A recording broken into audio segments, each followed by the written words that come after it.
Hello and welcome back to my YouTube channel. Guys, I am here with the last part of JKSSB previous year paper. ठीक है, तो जैसे कि आपको पता ही है कि हमने ऑलरेडी 4 पार्ट्स उस पेपर के डिस्कस किए, तो आज हम यहां पे उसका लास्ट पार्ट डिस्कस करेंगे।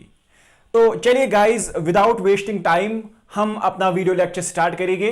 तो जो हमने 100 क्वेश्चंस डिस्कस किए ना, उनमें से 2 क्वेश्चन छूट गए थे। ठीक है, हाँ, तो सबसे पहला जो क्वेश्चन हमें छूट गया था उनमें से वो क्या है, which one of the following is incorrect about special procedures of लिफ नोड्स एंड लिफ ग्लैंड्स।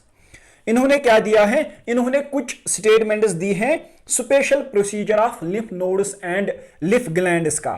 ठीक है, तो हमें उनमें से क्या करना है कि इनकरेक्ट स्टेटमेंट हमें चूज करना है। ठीक है, हाँ, देखिए इसने क्या दिया है, इसने लिफ एंजियोग्राफी के कुछ स्टेटमेंट्स दिए हैं। लिफ एंजियोग्राफी, ठीक है।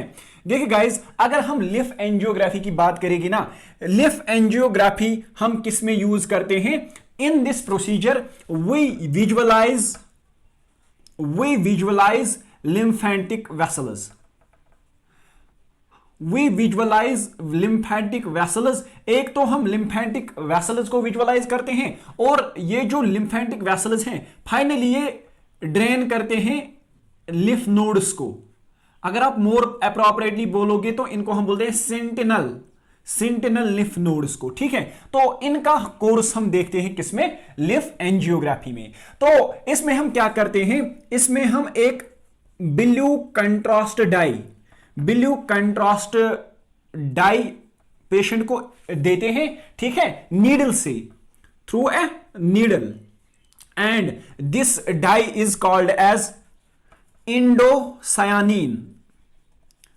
Indocyanine dye at the rate of 0.1 to 0.4 ml। तो ये आपको याद रखना है। ठीक है, तो मैंने बोला कि लिफ एंजियोग्राफी एक ऐसा प्रोसीजर है जिसमें हम क्या विजुअलाइज करते हैं, लिम्फेटिक वेसल्स को विजुअलाइज करते हैं, और इनकी जो ड्रेनेज होती है ना सेंटिनल लिफ नोड्स तक, तो उसके कोर्स को हम मैप करते हैं इसमें। ठीक है, और यहां पे हम क्या करते हैं, ब्लू कंट्रास्ट डाई हम अप्लाई करते हैं और पेशेंट को इंजेक्ट करते हैं, जिसका नाम है indocyanine dye at the rate of 0.1 to 0.4 ml। ठीक है, हाँ, तो फिर क्या होता है, आफ्टर 20 मिनट्स, जब 20 मिनट्स होते हैं, जो लिफ वेसल्स है ना, लिफ वेसल्स ये क्या करते हैं, ये उस डाई को पिकअप करते हैं, और इस तरह से हम इन लिम्फेटिक वेसल्स को देख सकते हैं थ्रू स्किन। ठीक है, this is the procedure of लिफ एंजियोग्राफी। तो जब फिर 24 आवर्स होते हैं, 24 आवर्स के बाद हम इसका एक और स्कैन लेते हैं, जिसको हम बोलते हैं लिफ एडिनोग्राम। क्या बोलते हैं, लिफ एडिनोग्राम। तो चलिए गाइस, अब क्या हम करते हैं, अब हम स्टेटमेंट्स पढ़ लेते हैं कि इसने लिफ एंजियोग्राफी के रिलेटेड कौन सी स्टेटमेंट्स दी हैं। ठीक है, हाँ, फर्स्ट ऑप्शन हमें यहां से इनकरेक्ट स्टेटमेंट निकालनी है। तो फर्स्ट स्टेटमेंट इसने क्या दी है, लिफ एडिनोग्राम 24 आवर्स आफ्टर लिफ एंजियोग्राम, जो कि ऑलरेडी मैंने बताया है कि 24 आवर्स के बाद लिफ एडिनोग्राम हम लेते हैं। ठीक है, दिस इज करेक्ट। सेकंड क्या है, patient is injected with an oily blue dye contrast. ये भी करेक्ट है, मैंने बोला कि इसमें पेशेंट को ब्लू कंट्रास्ट डाई देते हैं, जिसका नाम है इंडोसायानिन डाई। ठीक है, ये भी करेक्ट है। तीसरी स्टेटमेंट इसने क्या दी है, after 20 minutes lymphatic vessels pick up dye and can be seen through skin। ये भी मैंने बोला कि जब 20 मिनट्स होते हैं कि ये जो lymphatic vessels हैं ये डाई पिकअप करते हैं and can be easily seen through skin। ठीक है, ये भी करेक्ट स्टेटमेंट है। तो अब फोर्थ जो बची है वही इनकरेक्ट होगी, तो चलिए वो भी देखते हैं क्या दी है इसने। Lymph angiogram dye is injected by pressure injection and films are taken after 6 hours. क्या हम लिफ एंजियोग्राम में डाई इंजेक्ट करते हैं प्रेशर इंजेक्शन से? नो, नीडल के थ्रू हम सिंपली देते हैं।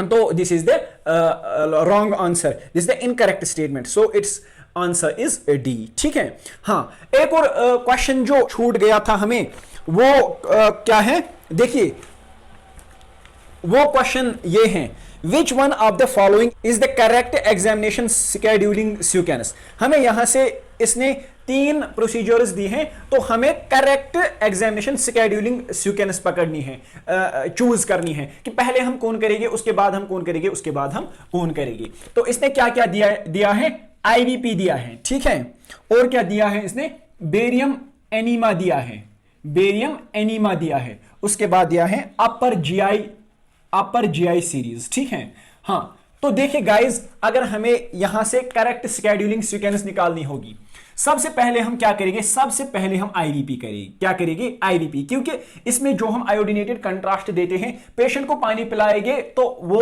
जो आयोडीनेटेड कंट्रास्ट है वो इजीली एलिमिनेट होगा बॉडी से। ठीक है, हाँ, इसके बाद हम क्या करेंगे, इसके बाद हम अपर जीआई सीरीज करते, लेकिन जब हम अपर जीआई सीरीज करेंगे तो जो बेरियम होगा वो नीचे जाएगा। ठीक है, वो स्टोमक इंटेस्टाइन्स में जाएगा, तो ये हम नहीं कर सकते हैं। ठीक है, क्योंकि उसके बाद हमें बेरियम एनीमा लेना है ना, तो इसके बाद हम क्या करेंगे, इसके बाद हम करेंगे बेरियम एनीमा। क्या करेंगे, बेरियम एनीमा, तो बेरियम एनीमा हम रेक्टली डाई देंगे तो वो लार्ज इंटेस्टाइनस तक ही पहुंचेगा, तो हम ले सकते हैं। और उसके बाद हम क्या करेंगे, उसके बाद हम इजीली अपर जीआई सीरीज कर सकते हैं, अपर जीआई सीरीज कर सकते हैं। तो इसमें क्या है, इसमें राइट आंसर क्या आएगा, first we will do IVP, उसके बाद बेरियम एनीमा, उसके बाद अपर जीआई सीरीज। तो ये क्वेश्चन 2 हमें छूट गए थे उन 100 क्वेश्चंस में से। ठीक है, तो चलिए गाइस अपना टॉपिक लेते हैं। तो पहला क्वेश्चन जो हमें आज डिस्कस करना है, that is question number 101, that is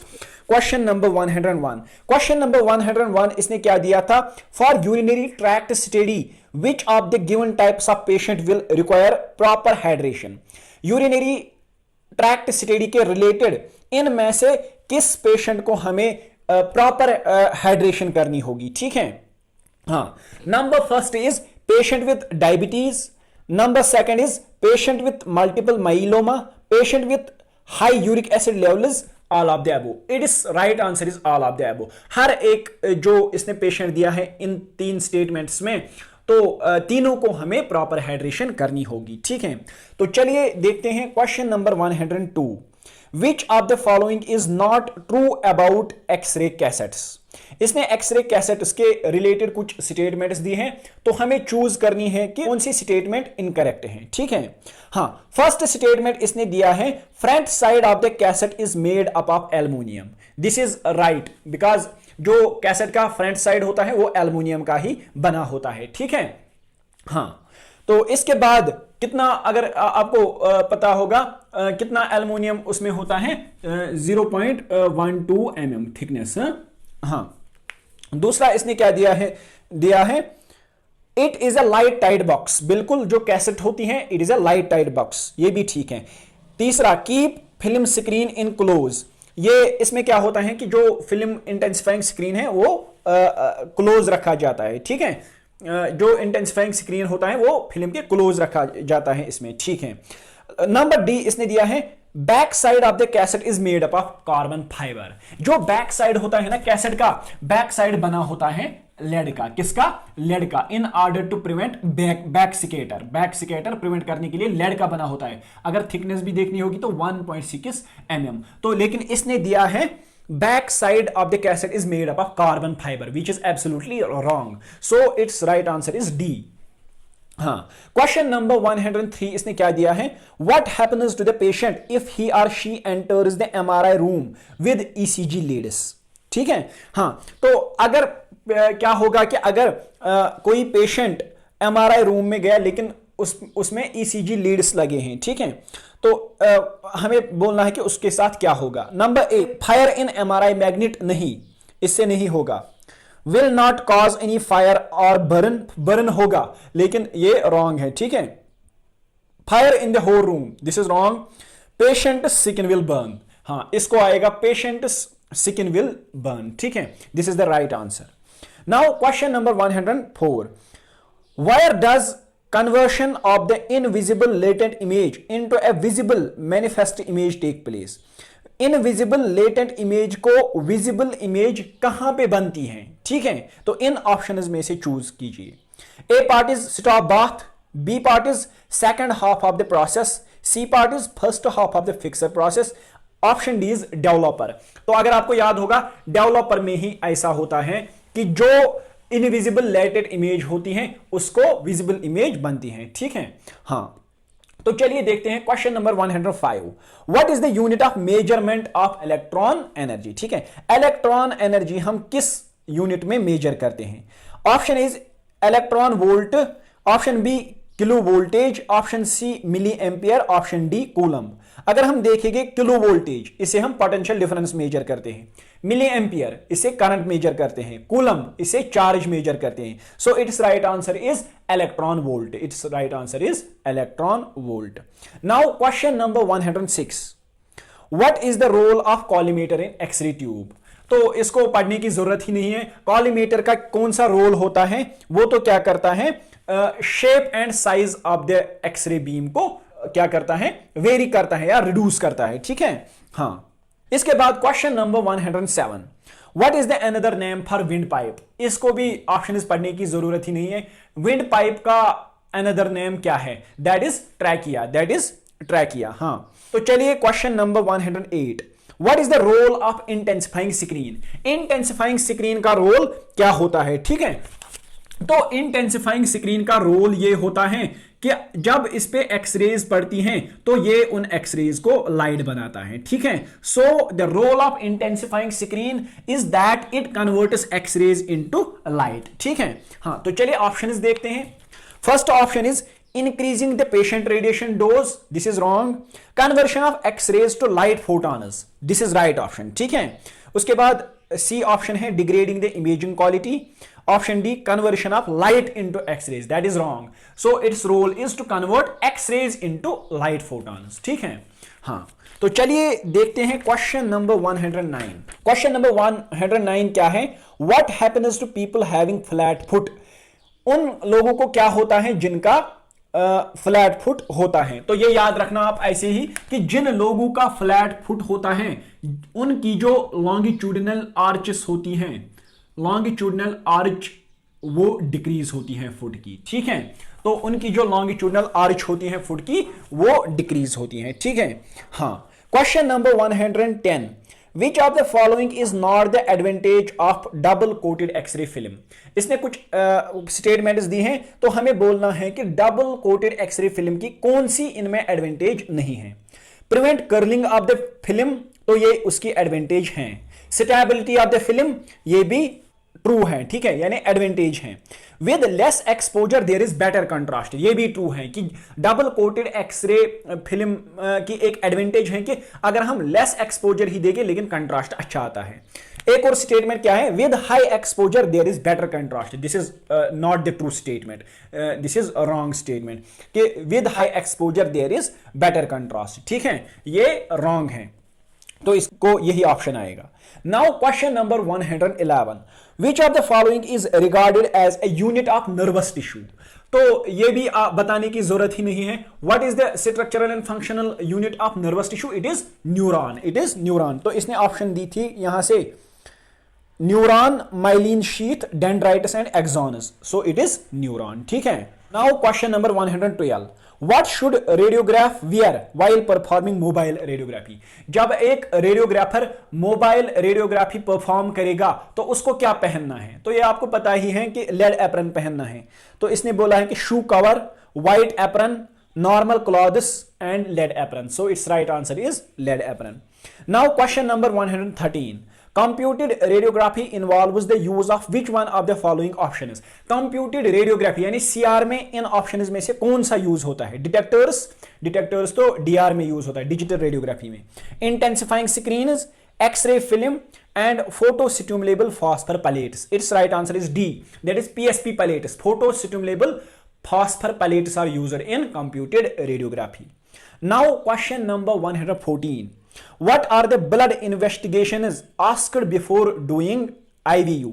IVU करने से पहले कौन सी ब्लड इन्वेस्टिगेशन करवाना है पेशेंट को? तो ये आपको पता ही है कि एक ब्लड क्रेटिनिन एंड यूरिया, ठीक है,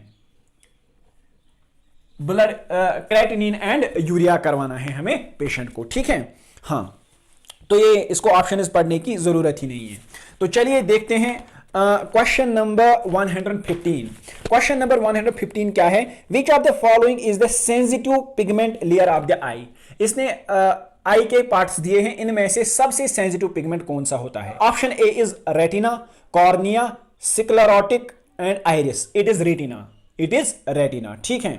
हाँ, question number 116। Which one of the following is correct about high frequency generator. High frequency generator के रिलेटेड इनमें से कौन सी करेक्ट ऑप्शन है?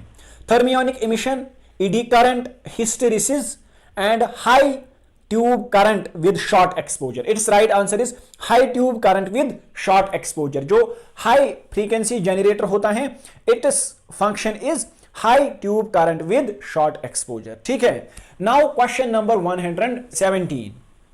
विच artery carries blood from the left ventricle to the body. Left ventricle से blood कौन body तक ले जाता है? कौन सी artery?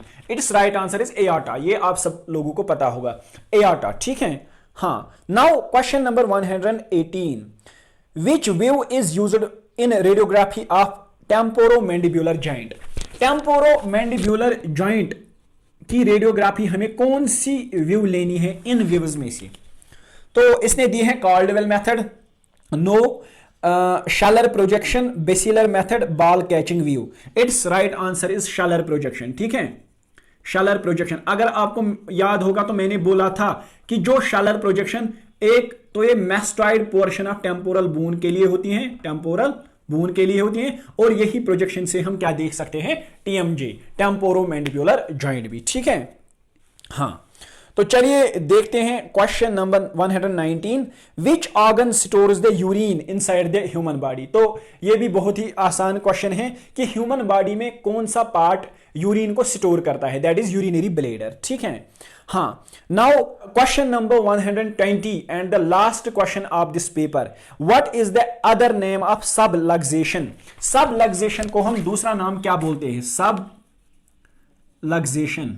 Subluxation is also called as partial dislocation, partial dislocation, ठीक है। तो ये याद रखना, सबलक्सेशन का दूसरा नाम क्या है? Partial dislocation.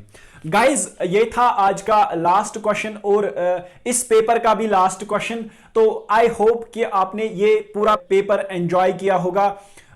किसी को कोई डाउट होगा, कोई क्वेरी होगी तो कमेंट सेक्शन में लिख देना। लास्ट में आप सब लोगों से रिक्वेस्ट है कि मेरी चैनल को शेयर कीजिए, सब्सक्राइब कीजिए, ताकि जो आपके फ्रेंड्स हैं, आपके कलीग्स हैं, उनको भी बेनिफिट मिले।